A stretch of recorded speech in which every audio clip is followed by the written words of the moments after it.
திமுகவின் உருட்டுகளும் திருட்டுகளும். ஸ்டாலின் மாடல் அரசு zero model அரசு. திராவிட முன்னேற்ற கழக தேர்தல் அறிக்கையில் குறிப்பிட்டிருக்காங்க. இந்த சட்டமன்ற தொகுதியில் சங்கரன் கோயில் ஜவுளி பூங்கா அமைக்கப்பட்டிருக்காங்க. அமைச்சாங்களா?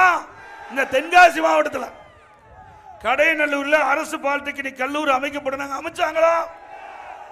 தென்காசியில் அரசு சட்டக்கல்லூரி அமைக்கப்பட்டாங்க. அமைச்சாங்களா?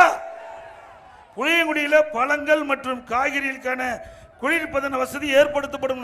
செஞ்சாங்களா? கொப்பரை தேங்காய்க்கான மின்சார உலர் வசதி ஏற்படுத்தப்படும் சொன்னாங்க. செஞ்சாங்களா? தென்காசியில சிறப்பு பொருளாதார மண்டலம் அமைக்கப்பட்டாங்க.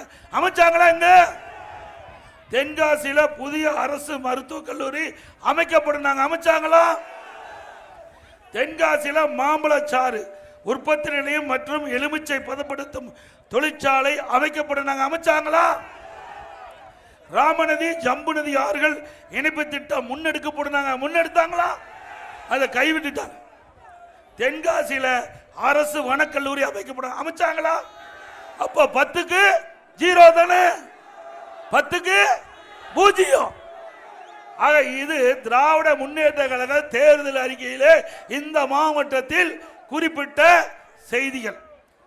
திராவிட முன்னேற்ற கழக தேர்தலில் 2021 சட்டமன்ற பொதுத் தேர்தலும் போது திராவிட முன்னேற்ற கழக தேர்தல் அறிக்கையில் திரு ஸ்டாலின் அவர்கள் அறிவிக்கப்பட்ட அறிவிப்பு இது. ஏன்னா நாங்க சொல்ல எடப்பாடி பழனிசாமி பஸ்ல போய் பொய்யா பேசிட்டு சொல்றாரு. அதுதான் நாங்களே அச்சடிச்சு முன் காட்டுறோம். உண்மைதானது?